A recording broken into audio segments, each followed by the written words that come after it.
जो डॉक्टर भीमराव अंबेडकर साहब के खिलाफ में जो जहर उगला गया, हिंदुस्तान की राज्यसभा में हिंदुस्तान के होम मिनिस्टर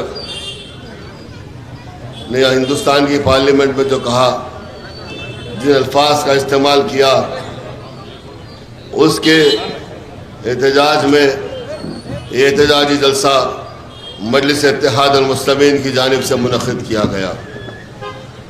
मैं अपने दलित भाइयों से सिर्फ यही कहना चाहता हूँ कि आज भी जिन लोग आपको अपने वोट का इस्तेमाल करवाते हैं और आपके वोटों से हिंदुस्तान के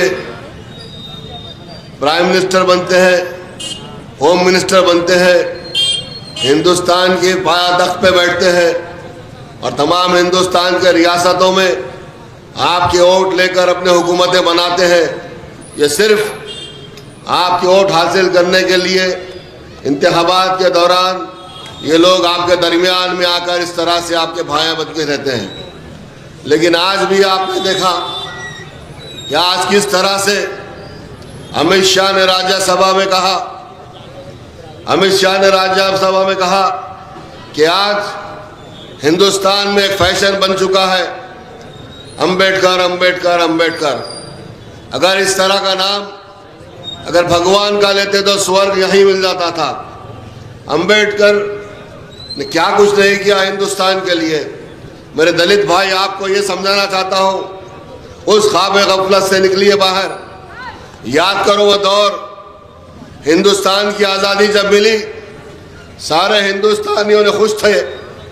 हिंदुस्तानी ये समझ रहे थे कि आज हिंदुस्तान आज़ाद हो गया, अंग्रेज़ों की ग़ुलामी से हम बाहर आ गए, हमको सब कुछ मिल जाएगा, हम हर चीज़ हासिल कर सकते हैं। लेकिन आप लोगों ने देखा जिस तरह का जुल्म अगर हिंदुस्तान में सबसे बढ़कर हुआ तो हिंदुस्तान के दलितों पर हुआ। यही आलाजात के लोग हिंदुस्तान के तमाम दलितों को छूत अछूत के दायरे में लाकर आपको दूर कर दिया गया। आपके हाथ का पानी नहीं पीते थे, आपको अपने कुओं से पानी ले नहीं देते थे, आपको बाजू बैठना तो दूर की बात, सामने सीधा खड़े होने नहीं देते थे। अगर कोई दलित अगर सामने आता तो झुककर हाथ जोड़कर उसको खड़े रहना पड़ता था।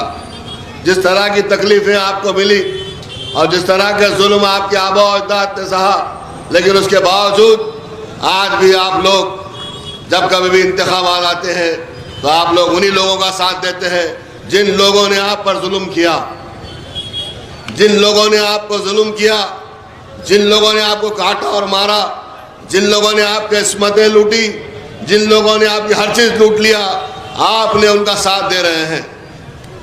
बाबा साहब अम्बेडकर ने क्या किया? उन्होंने जब तालीम हासिल की, बैरिस्टर बनकर आए, तो हम जानते थे कि हिंदुस्तान में दलितों पर जो जुल्म होता था। उन्होंने हिंदुस्तान के दस्तूर को लिखा, उन्होंने हिंदुस्तान के दस्तूर को लिखा, हिंदुस्तान का कानून बनाया। उसमें उन्होंने दलितों को हर तरह के रिजर्वेशंस रखे। जो तकालीफ से दलित गुजर रहे थे उसको नज़र में रखते हुए उन्होंने हिंदुस्तान के दस्तूर को बनाया। उनके दस्तूर बनाने की वजह से आप लोगों को रिजर्वेशन मिला, आप लोगों को तालीम मिली, आप लोगों को गवर्नमेंट जॉब्स मिले, आप IAS IPS ऑफिसर्स बने और आज भी आप बन रहे हैं। ये चीज़ इनको अच्छी नहीं लगती क्योंकि ये लोग कभी आपको हिंदू नहीं समझते। ये आलाजात के लोग, कान खुल के सुन लो मेरे भाइयों, ये आपको हिंदू नहीं समझते, ये आपको दलित कहते हैं। आपको आज भी छूत अछूत के दायरे में रखते हैं। ये ख्वाब गफलत से निकलो, अपनी आँख खोल कर देखो, अपने कान खोल कर देखो, जहन का इस्तेमाल करो, दिल पे मत जाओ, जहन का इस्तेमाल करो।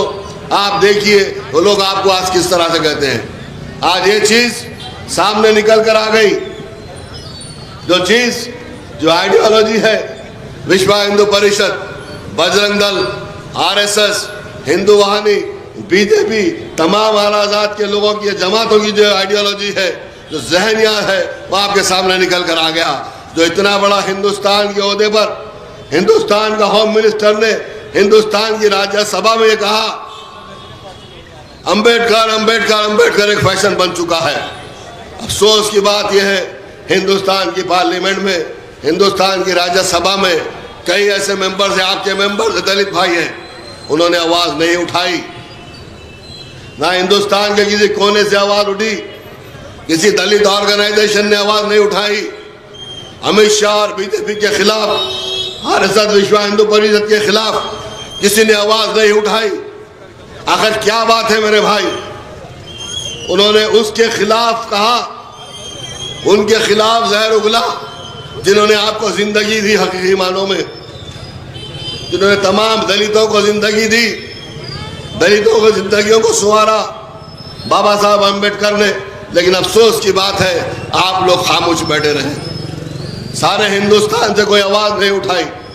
जैसा कि माजिद ने कहा, पार्लियामेंट में अगर अम्बेडकर साहब के बारे में आवाज कोई करता है, उनके बारे में कोई आवाज उठाता है, अल्हम्दुलिल्लाह नखीब मिल्लत अलाज बैरिस्टर असदुद्दीन ओवैसी साहब MP सदर कुलीन मजलिस इत्तेहाद मुस्लिमीन ने हर वक्त बाबा साहब अम्बेडकर की आवाज उठाते हैं, हर वक्त कहते हैं जय भीम क्यों कहते हैं। कोई ऐसा मर्द मुजाहिद नहीं है हिंदुस्तान में ये बात कहने के लिए, क्योंकि वो डरते हैं बीजेपी से। अगर किसी ने आवाज उठाई तो उनकी सीट ना चले जाए, वो कुर्सी ना खो दे, डरते हैं सारे लोग। अगर आवाज पे उठाती है मजलिस इत्तेहाद मुस्लिमीन और उसके कायदीन। हाल ही में आपने असेंबली में देखा, किसने असेंबली में कहा बाबा साहब भीमराव अंबेडकर मेरे हीरो हैं, किसने कहा? हालांकि वहां पर भी कई दलित भाई थे, कोई आवाज नहीं उठाया। अगर किसी ने आवाज उठाई, अकबरुद्दीन ओवैसी साहब, हबीब मिल्लत अलाज अकबरुद्दीन साहब ने आवाज उठाई कि अंबेडकर, बाबा साहब अंबेडकर मेरे हीरो है। यकीनन बाबा साहब अंबेडकर हमारे हीरो है, हिंदुस्तान के हीरो है। हिंदुस्तान को इन्होंने कानून किया। आज हिंदुस्तान का दस्तूर जो बनाया, उस दस्तूर के तहत तमाम दलितों की भी जो जिंदगी उन्होंने दी, उस दस्तूर में ना सिर्फ दलितों को, तमाम हिंदुस्तान को जो कानून बनाया, हर मजहब के लोगों को मद्देनजर रखते हुए उन्होंने बनाया। मुसलमानों के लिए बनाया, सिखों के लिए बनाया, ईसाई के लिए बनाया, बड़ी जात के लोगों के लिए बनाया। लेकिन इनको एक चीज़ अच्छी नहीं लग रही है। इस बात को समझो मेरे भाई कि आज ये लोग ये समझ चुके हैं कि अगर इस तरह से चलता रहेगा तो हिंदुस्तान में हर जगह पर, हर बड़े कुर्सियों पर हमारे दलित भाई फायद हो जाएंगे। दलित भाई हिंदुस्तान में हर जगह पर नजर आएंगे, ये लोग यही समझते हैं। और मजलिस इत्तेहाद मुस्लिमीन क्या आवाज उठा रही है? जब से मजलिस इत्तेहाद मुस्लिमीन कायम हुई, मुसलमानों के साथ साथ तमाम मजलूमों के लिए मजलिस इत्तेहाद मुस्लिमीन ने आवाज उठाया। मजलिस इत्तेहाद मुस्लिमीन ने हर वक्त दलित भाइयों के लिए आवाज उठाया, चाहे फख्र मिल्लत हो, सालार मिल्लत हो, और आज भी आप देख रहे हैं नखीब मिल्लत, हबीब मिल्लत और तमाम मजलिस इत्तेहाद मुस्लिमीन के तमाम कायदीन दलितों के लिए आवाज उठाते हैं। क्या आप उस दौर को भूल गए? आज से 30-32 साल पहले बलदिया के इलेक्शन हुए थे, 35 साल पहले, जब मजलिस इत्तेहाद मुस्लिमीन को बलदिया में मेजॉरिटी आई तो किसको उन्होंने मेयर बनाया? सबसे पहले दलित भाई जो आपके चिंतल बस्ती से इलेक्ट होकर आए थे, प्रकाश राव साहब को मजलिस इत्तेहाद मुस्लिमीन ने मेयर बनाया। प्रकाश राव को मजलिस इत्तेहाद मुस्लिमीन ने मेयर बनाया। फिर उसके बाद सत्यनारायण सत्यनारायण साहब को मजलिस इत्तेहाद मुस्लिमीन ने मेयर बनाया। फिर आलमपल्ली पोचिया को मेयर बनाया और हनुमंतु को डिप्टी मेयर बनाया, शिवराज को डिप्टी मेयर बनाया। जब मजलिस इत्तेहाद मुस्लिमीन ने काम करके दिखाई। मजलिस इत्तेहाद मुस्लिमीन सिर्फ आपसे वादे नहीं करती, मजलिस इत्तेहाद मुस्लिमीन दलित भाइयों के लिए सिर्फ बात नहीं करती, बल्कि मजलिस इत्तेहाद मुस्लिमीन काम कर दिखाती है।